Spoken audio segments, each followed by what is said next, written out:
In the year 2017, in the month of January, people were banned from playing the very old cultural sport from Madurai, Jallikattu. Because of the ban, there were many protests in Marina Beach. The crowd of the people in the protest were same as the length of the sea. Now, again in the same month of January, in the same Madurai itself, thousands of farmers from more than 45 villages have come together to protest opposing the government. Why? And for what?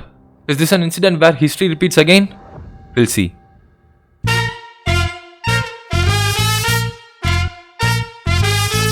Hi, hello, vanakkam. I'm your Harish. This is VOV, Voice of Vaigai, Tales of a Boy from Madurai. Well, the last episode was a serious topic, which was also very sad. So I had decided to speak on a fun or an exciting topic. But just when I thought like that, they pulled up this stunt.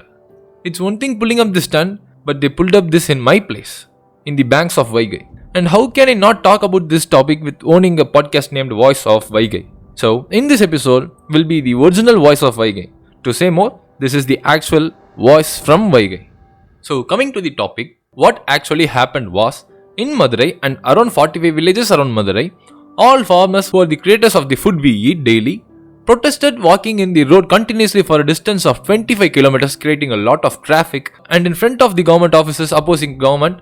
But why? China is the highest producer of metal element named tungsten in the whole worldwide. Tungsten is a rare element which is found in very few countries. It is an element that can withstand high temperatures, and even it is used to produce light in the old bulbs and used in a lot of military applications as well. Now, in India, there was a problem that occurred in Thoothukudi by the Sterlite company. The same company's parent company, named Vedanta, has purchased the place where tungsten was found in Madurai in an auction. Now, because of this, India doesn't have to depend on other countries to produce tungsten, right? So now, there have been talks on mining places in Madurai and around those 45 villages. But those 45 villages are not just villages. It contains a lot of acres of farmlands and living areas of people who has been living there for generations.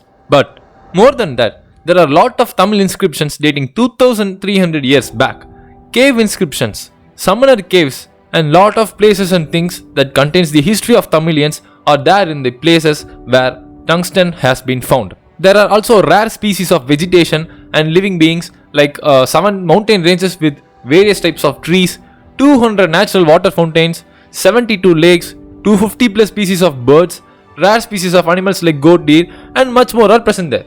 It was the actual identity that proved that Tamil language is a classical language from the lots of archaeological artifacts found in this place. Such a great place this that the government of Tamil Nadu had announced that this is a place of biodiversity in the year 2022. So the thing is, when you talk about Madurai, you get reminded of the Pandyas, specifically during the time even before the great Rajaraja Chola's period, which is even before the period of Jesus. The inscriptions written during those times are there in this place. This is not only the pride of Madurai but the pride of whole Tamil culture. Destroying that history and digging out tungsten is the reason for such a big protest. Why I am talking about this is not just because of my podcast is named with Voice of Vaigai. It is because Madurai was the place I was born and brought up, and a place where a lot of Tamil history is found and pride of Tamilians. So when such a problem has occurred now, how can I not talk about this? I don't know if we'll get a solution of this problem me speaking about this. But I just wanted to spread information about this to people who have no clue about it. For me, that is enough, and moreover, the historical places I talked about are places I have visited when I was a child and it had left me in wow. Now, all the political parties in Tamil Nadu have come to a stand that this is not needed. So now, instead of mining the whole place, they are planning to exclude the places which is marked as biodiversity area and dig up the other places which they have mapped. No matter they mine the rest of the places, the ecosystem surrounding the places will be definitely affected.